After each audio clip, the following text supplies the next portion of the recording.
मुख्य जजमान के रूप में विराजमान जगराम जी कर्ण और उनके समस्त इष्ट मित्र जन, बंधु बांधव जन, समस्त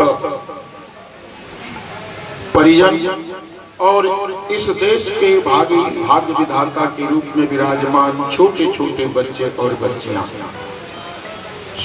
बहुत ही सौभाग्य का विषय है जो आज हम सब श्री छिमछिमा हनुमान जी के चरणों में बैठकर श्रीमद् भागवत कथा श्रवण करने जाए। इसका नाम सत्संग है। भाग्योदयेन बहुजन्म समर्जितेन सत्संगमं च लभते पुरुषो यदा वै अज्ञान हेतु कृत मोह मदांधकार नाशम विधाय ही तदोदयते विवेकः। क्या सुंदर भागवत का सूत्र है। प्रेमियों, एक जन्म नहीं अनेक जन्मों का पुण्य उदय होता है, तब जाकर के संतों का समागम, भगवान की कथा श्रवण करने का सौभाग्य इस जीव को प्राप्त होता है। और जब भगवत कथा श्रवण करने का सौभाग्य प्राप्त हो जाए तो इसकी फलश्रुति क्या है, फल क्या है? बोले अज्ञान के कारण, मोह के कारण जितने भी हमारे अंदर दुर्भाव है सबका नाश हो जाता है और हम सब भगवान के चरणों में लग जाते हैं, विवेक उदय हो जाता है। लेकिन ये कब होगा? जब हमारे जीवन में सत्संग होगा।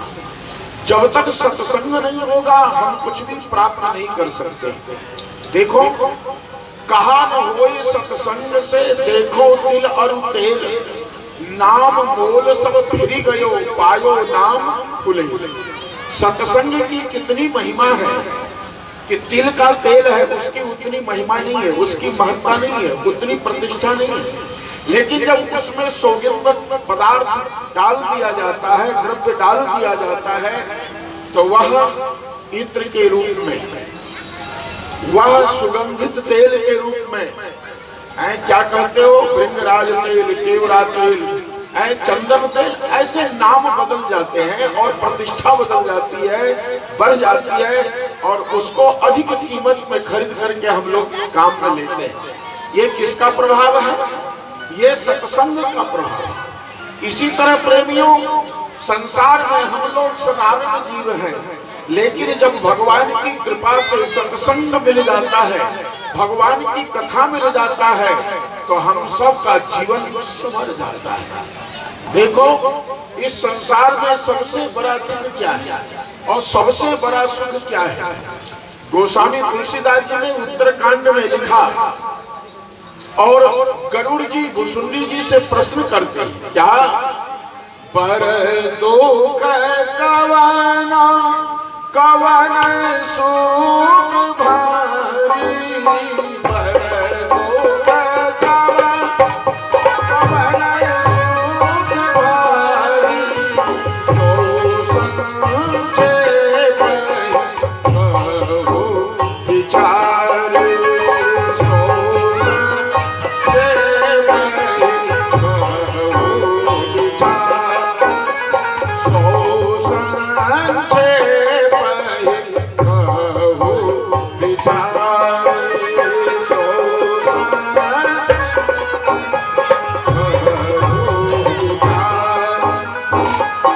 संसार में सबसे बड़ा दुख क्या है और सबसे बड़ा सुख क्या है? महाराज कृपा करके हमको बताएं।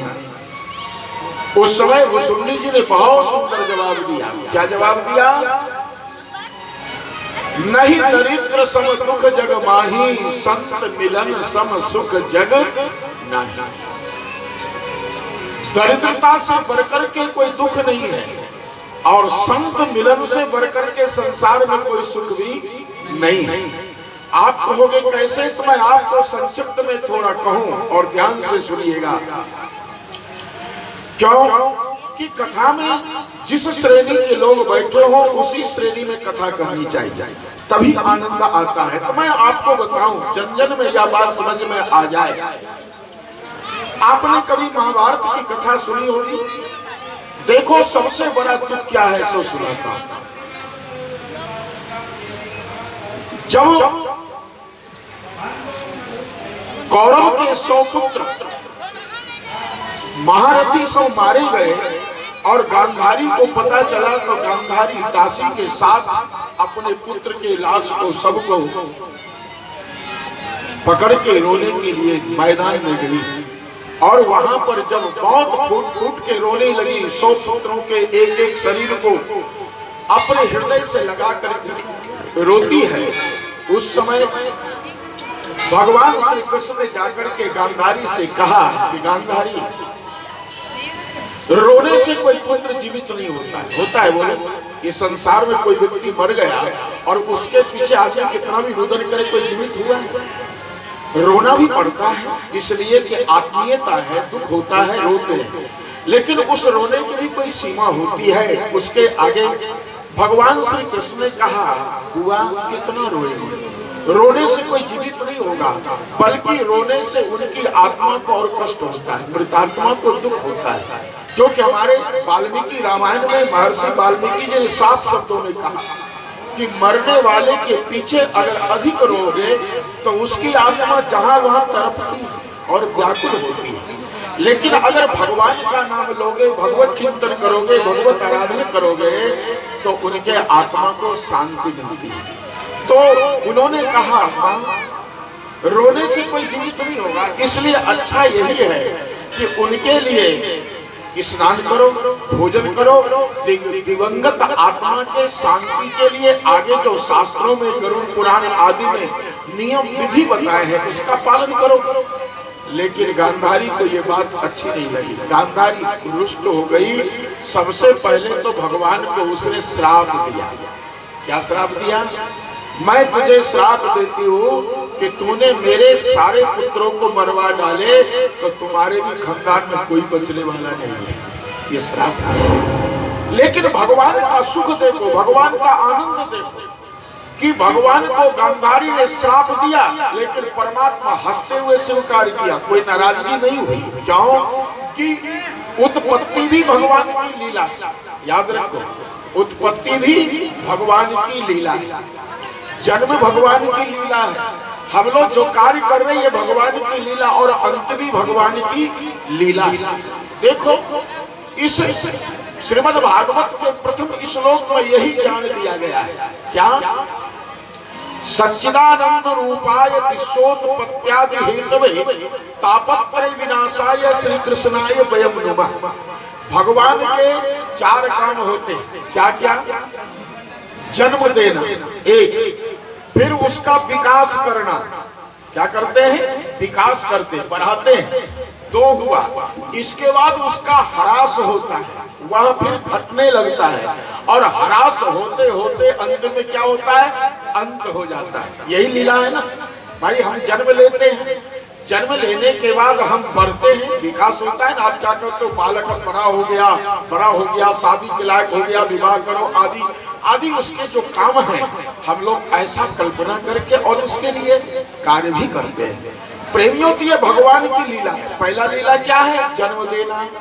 दूसरी लीला क्या है? उसको बढ़ाना, विकास करना।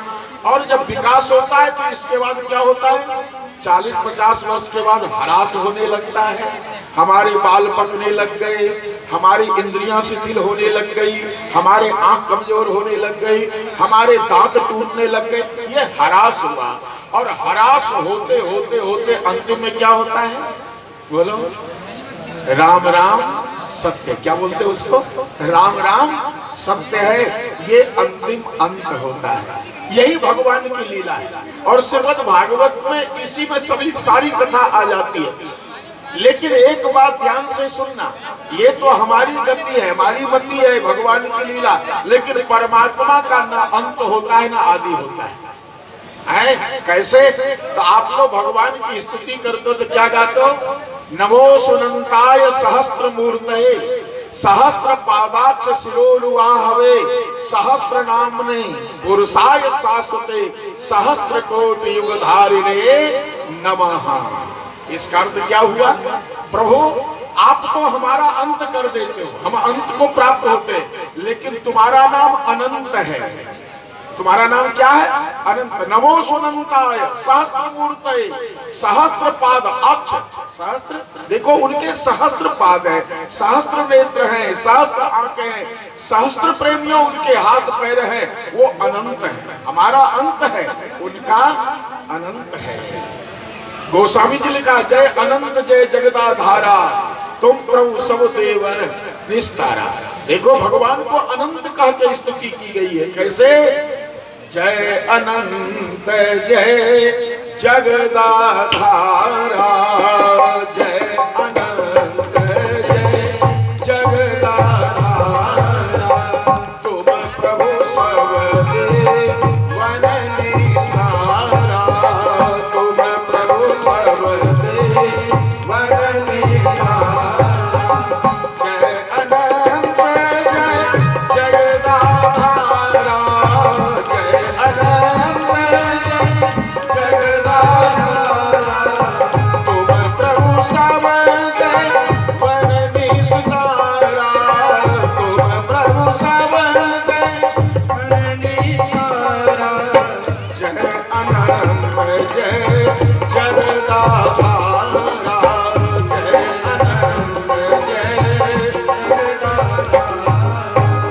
भगवान क्या है?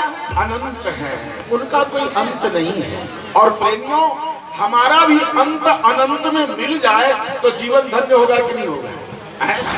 प्रेमियों, हमारा आपका जीवन धन्य कब होगा? जब उस अनंत में मेरा जीवन अंत हो जाए, अनंत में मिल जाए।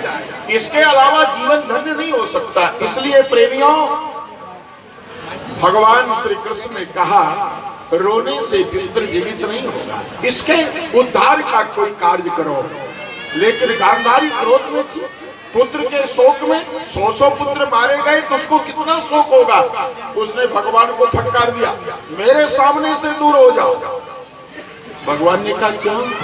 बोले कि जैसे कि कोई व्यक्ति जल जाए और उसके ऊपर नमक छिड़क दो तो उसको कितनी पीड़ा होती है। बोलो, जलने पर नमक छिड़का जाता है कि बर्फ लगाया जाता है? नमक नहीं है। मनोह जरे पर लोन लगावती, पर ये शास्त्र में साफ लिखा है कि जरे हुए पर लोन नमक लगा दोगे तो उसकी पीड़ा बढ़ जाएगी। तुम वही काम कर रहे हो। मैं पुत्र के वियोग में जल रही हूँ और तुम नमक छिड़क करके पीड़ा बढ़ाने आए कि स्नान करो, भोजन करो, ये करो, वो करो। मुझे अच्छा नहीं लगता, जाओ, मैं तुम्हारा उपदेश लेना नहीं चाहता। ठाकुर जी ने कहा ठीक है, कोई बात नहीं, मैं जा रहा हूं, लेकिन मेरी बात तुमको याद आएगी। और वही हुआ प्रेमियों। कब तक रोएगी? पुत्र के लाश को हृदय से लगा लगा के रोते रोते रोते जब 2-4 घंटे बीत गए, आंसू के द्वारा सब जल निकल गए और प्रेमियों भूख से प्यास से व्याकुल हुई, तो उस समय अब अपने लिए रोने लगी, दासी कुछ खाने का उपाय है? लेकिन उस महाभारत के मैदान में क्या मिलेगा? बोलो, कोई उपाय नहीं। अच्छा, तो क्या किया जाए? भगवान एक लीला कर दी। क्या? एक आम का पेड़ लगा दिया, उसमें पके पके फल लग गए। दासी ने कहा, माता जी, राजमाता, काम बन गया। बोले क्या? बोले एक आम का वृक्ष दिख रहा है पास में और उसमें पके आम के फल लगे हैं, उससे भूख तो कम हो ही जाएगी, प्यास भी मिट जाएगी, फिर घर जाकर के भोजन करेंगे। चल चल, हाथ पकड़ के ले गए, लेकिन वहां पर फल इतना ऊपर था कि हाथ ऊपर तक नहीं पहुंचा। जब नहीं पहुंचा तो बोले अब क्या किया जाए?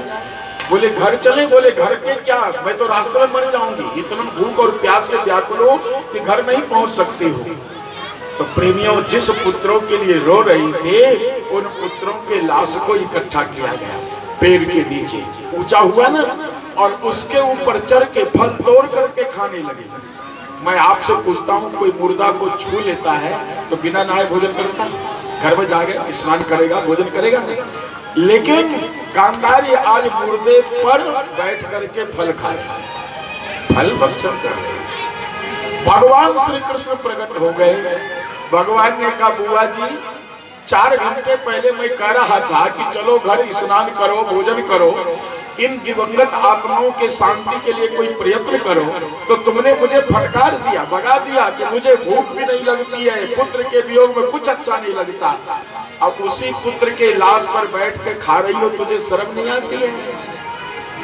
गांधारी निरुत्तर हो गई, जवाब नहीं दे पा रही है, क्या जवाब दो? लेकिन याद रखिएगा प्रेमियों, भगवान राम होते तो चुप हो जाते, लेकिन भगवान कृष्ण हैं, जब तक प्रश्न का उत्तर नहीं मिलेगा छोड़ेंगे नहीं। भगवान बार बार प्रश्न करते हैं, कहो तुम्हें शर्म नहीं आती? मुर्दे के ऊपर बैठ करके आम खा रही है। जब भगवान ने बहुत पूछा तब वो जवाब देती है, क्या? वासुदेव जरा कष्ट कष्टम निर्धन जीवनो पुत्र शोक महाकष्टम तस्य कष्टम करी क्षुधा। हे वासुदेव, इस संसार में अधिक कष्टदायी क्या है? मैं आप लोगों से पूछता हूं, क्या है बोलो? वृद्ध अवस्था क्या है? कष्टदायी है ना? है? किसी बुढ़े को खाट पर पड़े हुए देखते हो, हैं? रोटी मिले नहीं वक्त पर स्वाद भी जाता रहा। बूढ़ा पड़ा हुआ है, समय पर रोटी भी घर वाले नहीं देते हैं, भूख से तड़पता रहता है? उस समय उसकी क्या दशा होती? कोई उससे पूछता है, बाबा क्या हाल चाल है? भगवान मौत दे दे तो ठीक है, शरीर लाचार हो गया, कुछ नहीं कर पाता हूँ, समय पर रोटी नहीं मिलती है, भूखे तड़पता हूँ, तो बताओ बुढ़ापा कितनी दुखदाई है। देखो कितना सुंदर श्लोक है। महाभारत भागवत की कथा इसीलिए सुनी जाती है, भगवान हमको ज्ञान देता है, भगवान हमको विवेक देता है। प्रेमियों, भगवान से वह कहती है, वासुदेव जरा कष्ट, हे वासुदेव, इस संसार में जरा अवस्था, वृद्ध अवस्था दुखदाई है। लेकिन यह वृद्ध अवस्था का दुख कितना दिन का है? साल, 2 साल का, 4 साल, यही है ना? लेकिन उससे अधिक कष्ट किसको होता है? कष्टम निर्धन जीवनम, जिसके पास धन नहीं है, दिन भर कमाता है तो 2 रोटी परिवार को खिला पाता है, और नहीं कमाया तो भूखे सोना पड़ता है। उसकी दरिद्रता में जीवन है, उसको उससे ज्यादा कष्ट है। क्यों? कि बुढ़ापा का कष्ट तो 2-4 साल का है, लेकिन दरिद्रता का कष्ट तो जीवन भर है। जीवन भर उसको कष्ट है। एक दिन मेहनत नहीं किया तो परिवार को भूखे रख देता। इसलिए कष्टम निर्धन जीवन, उससे अधिक कष्ट है। लेकिन उससे भी अधिक कष्ट कब होता है? पुत्र शोक महाकष्टम। याद रखिए, आप पुत्र को जन्म देते हो, पाल पोस के बड़ा करते हो, आपकी कामना क्या रहती है? कामना ये रहती है कि आज मैं इसकी सेवा कर रही हूँ या कर रहा हूँ, लेकिन कल मैं वृद्ध हो जाऊंगा तो मेरे कंधे का सहारा बनेगा, मुझे 2 रोटी देगा, मुझे ले चलेगा, मेरी दवाई करेगा, मेरी सेवा करेगा। ये कामना रहती है माता पिता की। लेकिन वह पुत्र जब आप वृद्ध अवस्था पर आने लगो और वो जवानी में ही मर जाए तो कितना बड़ा कष्ट होता है कि जिसके भरोसे मैं अपने को अरमान बनाए बैठा था, लेकिन आज वह मुझे छोड़कर चला गया। उसको महाकष्ट कहते हैं। कौन सा कष्ट है? महाकष्ट। पुत्र शोक महाकष्ट तस्य कष्टम करी क्षुधा। याद रखिए, उससे भी अधिक कष्ट कब होता है? जब व्यक्ति भूख से व्याकुल होता है, जब समय वो भूख से तरसता है। इसलिए हमारे शास्त्रों ने कहा, भूखम किम न करोति पापम। भूखा व्यक्ति कौन सा पाप नहीं करता है? मैं एक बार बिहार में कथा बांचने जा रहा था, कानपुर स्टेशन पे जैसे गाड़ी रुकी, मैं ट्रेन से उतरा तो नल पर पानी लेने के लिए गया तो प्रेम बरसात का समय, भादों का महीना था, बरसात हो रही थी। किसी महाशय ने खा करके कुछ पूरी और सब्जी का दोना वहीं डाल दिया और पानी पड़ने से उसके ऊपर कीचड़, जमीन पे पानी गिरी तो कीचड़ उछाल होते हैं, तो उछलने से उस पर कीचड़ बढ़ गया था। मैं कुल्ला कर रहा था, एक व्यक्ति उधर से शर्ट पैंट पहना अच्छा था, लेकिन आया उस दोना को उठा के खाने लग गया। बताओ, जिस पर कि काले काले कीचड़ पड़े थे, गंदगी पड़ी थी जमीन के प्लेटफार्म के, उसको खाने लग गया। मैंने उससे पूछा, भैया इसको कम से कम धो लेता, बिना धोए तुम खाने लग गए, क्या कर रहे हो? तो उसने रोते हुए कहा, बाबा मैं 3 दिन का भूखा हूँ, कुछ नहीं मिला। मैं कोई भीख मांगने वाला नहीं हूँ, लेकिन मेरी थैले बैग चोरी हो गए, कुछ बचा नहीं। मैं किसी से कहता हूँ तो लोग कहते हैं ऐसे मांगने वाले झूठ बोलते, कोई विश्वास नहीं करता है। 3 दिन का भूखा हूँ, इसलिए मैं तड़प रहा था। ये रोटी मुझे मिल गई, किसी की गिरी हुई, मुझे तो सहारा मिल गया। मैंने कहा, देखो शास्त्र में कोई भी बात गलत नहीं लिखी है, सत्य लिखी है। व्यक्ति जब भूख से व्याकुल होता है ना, तो उस समय उसे यही सोचता है, मुझे कोई 2 रोटी दे दे, मुझे कुछ आहार दे दे। और श्री कबीर स्वामी जी ने तो बड़ा सुंदर बात कहा। क्या बोले? शाम खवाए विदा कर दीन हो, लेकिन सवेरे आए खरी, कहत कबीर सुनो भाई साधु, मौत से भूख बड़ी। याद रखिए, भूख मृत्यु से भी अधिक है। अरे मृत्यु तो एक बार आती है, बस काम पूरा हो गया, लेकिन भूखा व्यक्ति तो बार बार मरता है, बार बार उसकी स्थिति बिगड़ती है। इसलिए गांधारी ने भगवान से कहा कि नारायण वासुदेव, वासुदेव जरा कष्ट कष्टम निर्धन जीवनम पुत्र शोक महाकष्टम, लेकिन तस्य कष्टम करी क्षुधा। अरे क्षुधा से जब व्याकुल होता है तो इसको महाकष्ट नहीं, अति महाकष्ट कहा गया है। प्रेमियों, ये तो दरिद्रता की निशानी है। क्या सुंदर कौशल का, नहीं दरिद्र सम दुख जग माई। दरिद्रता से बढ़कर के कोई दुख नहीं है, लेकिन याद रखिए, संत मिलन सम सुख जग नहीं। इस संसार में सबसे बड़ा सुख है तो संतों का मिलन है। आप इस समय बैठे हो सत्संग में, आपको कुछ याद आ रही है? परिवार, घर द्वार, मकान, कुछ याद आ रही है? सबको भूल गए हो। क्यों? ये आनंद परम आनंद, शाश्वत आनंद है। और याद रखना, इस संसार में कोई महान दुख में डूबा हुआ हो, किसी भी स्थिति में उसका दुख समाप्त नहीं हो रहा हो, अगर उसके दुख को दूर करना है तो क्या करो? उसे भगवान की कथा सुनाना शुरू करो। आप कहोगे प्रमाण, तो प्रमाण है। क्या प्रमाण है? तो आप देखिए, हमारे श्री माता जानकी जी अशोक वाटिका में बैठी हुई रावण के त्रास से, भगवान श्री राम के वियोग से इतनी व्यथित है कि आकाश में तारे दिखते हैं तो उसको अग्नि की टुकड़ा समझती है और कहती है, नीचे आजा, जो मैं अग्नि लगा करके इस चिता में जल करके राख कर दूं शरीर को, क्योंकि भगवान के वियोग में अब जीवित नहीं रहा जाता है। आप लोग सुंदरकांड पढ़ते हो, श्री हनुमंत लाल जी का यह स्थान है। इसलिए हनुमान जी ने उस समय महारानी सीता जी के दुख का उपाय क्या किया? बोलो, सीता जी क्या करती हैं? देखी प्रगट गगनी अंगारा,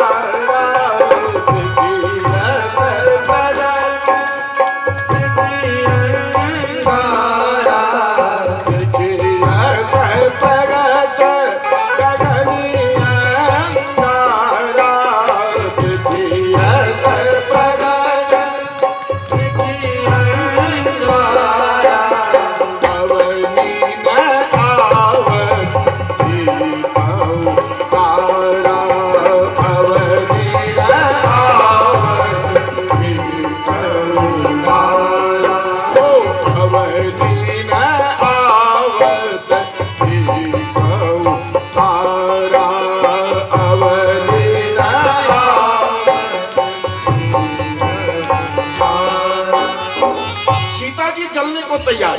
हनुमंत लाल जी तरुपल्लों में रहा लुकाई, लुके हुए सब देख रहे हैं। हनुमान जी ने सोचा कि सीता जी मरने को तैयार है, जलने को तैयार है, इनका कष्ट दूर कैसे होगा, कौन सा उपाय है?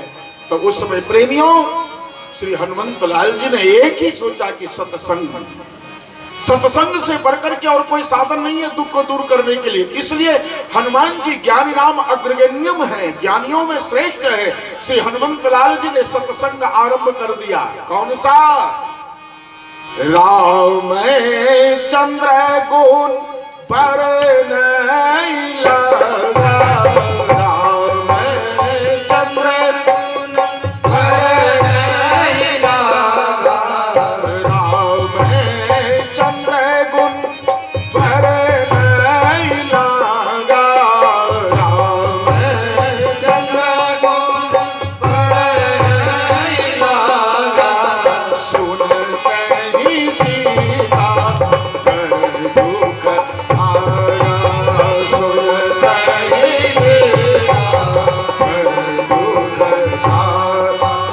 सुनत ही सीता कर दुख भागा, सुनत ही सीता कर दुख भागा।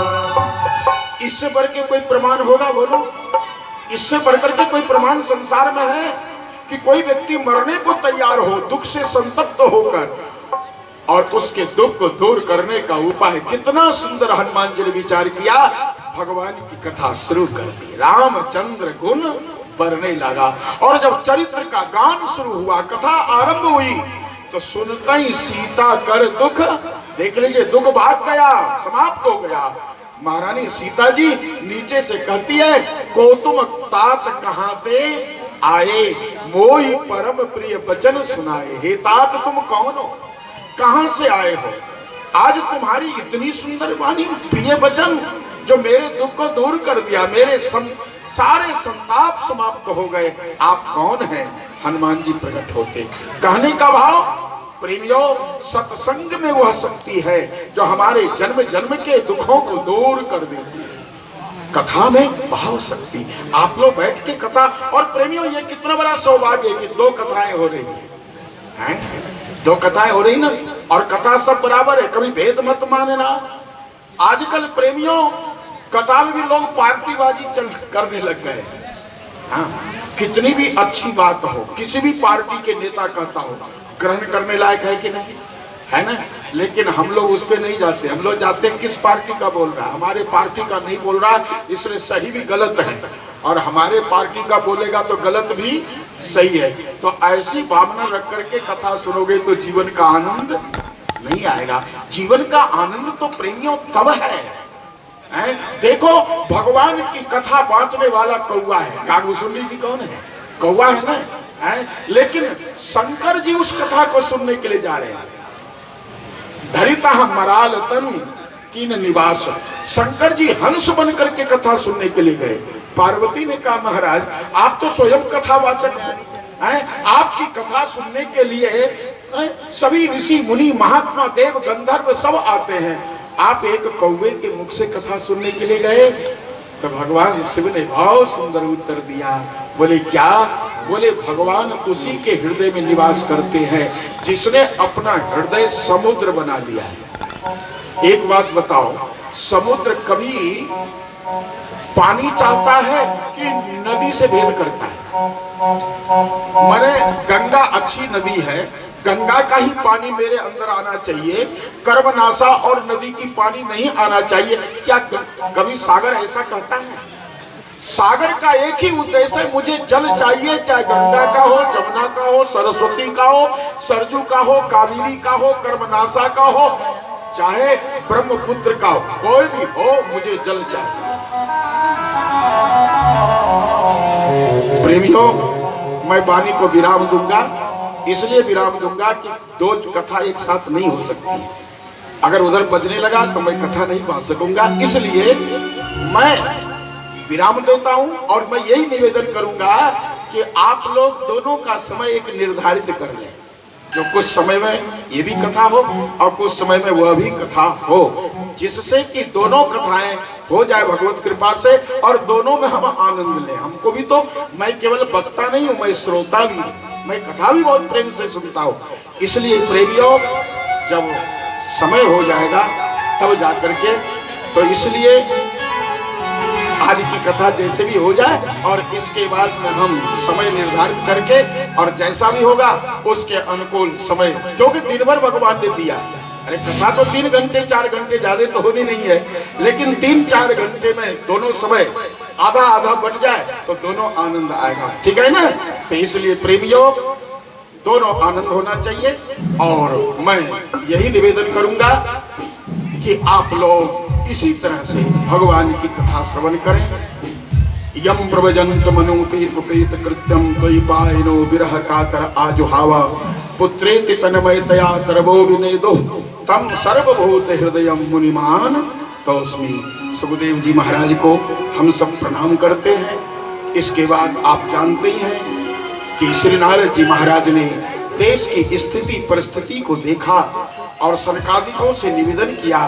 सनकादिक ने इनको उपाय बताया जिसके कारण भक्ति महारानी और ज्ञान वैराग की मूर्छा दूर हो, आनंद हो, उसके लिए श्री हरिद्वार तीर्थ क्षेत्र में आनंद घाट पर बड़े प्रेम से श्रीमद् भागवत की कथा आरंभ हुई।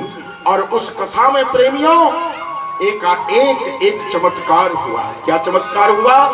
भक्ति सुतो तरुणो गृहीत्वा प्रेमैक रूपा सा विरासे श्री कृष्ण गोविंद हरे मुरारे नाथे के नामानि मुहुर बदंती ही।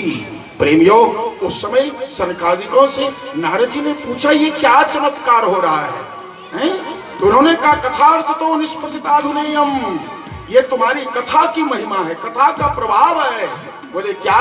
कि आज कथा के प्रभाव से भक्ति महारानी की उदासीनता समाप्त हो गई, उनका दुख समाप्त हो गया, ज्ञान और वैराग्य की मूर्छा समाप्त हो गई और श्री वृंदावन धाम से एकाएक यहाँ पर आ गए हैं। भक्ति सुतो तरुणो गृहीत्वा प्रेमैक रूपा सहसा विरासे श्री कृष्ण गोविंद हरे मुरारी नाथेति नामानि मुहुर बदंती ही। देखो, भक्ति महारानी आई तो ऐसे नहीं आई, कैसे आई जानते हो?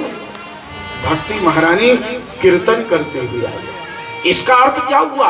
आप लोग भी जब भी कभी कथा श्रवण करने के लिए जहां भी मौका मिले आओ, तो जहां से घर से कथा के लिए प्रस्थान करो, वहीं से भगवान का नाम संस्मरण करते हुए चलो। ठीक है ना? नाम संस्मरण करते हुए चलोगे तो आपका मन एकाग्र होगा और कथा में मन लग जाएगा। बोलिए श्री भक्तवत्सल भगवान की जय। अब आरती करवाता हूँ और आरती के बाद उधर की कथा आरंभ होगी। आप लोग सब कथा का आनंद लेंगे। शेष कथा कल से श्रवण करेंगे और समय एक निर्धारित हो जाए जिससे कि दोनों कथाओं का आनंद हमारे जीवन में आवे। बोलिए भक्तवत्सल भगवान की जय। श्री राम श्री राम श्री राम जय जय राम। श्री राम श्री राम श्री राम जय जय राम। श्री राम श्री राम श्री राम जय जय राम। एक बार जो रघुबर की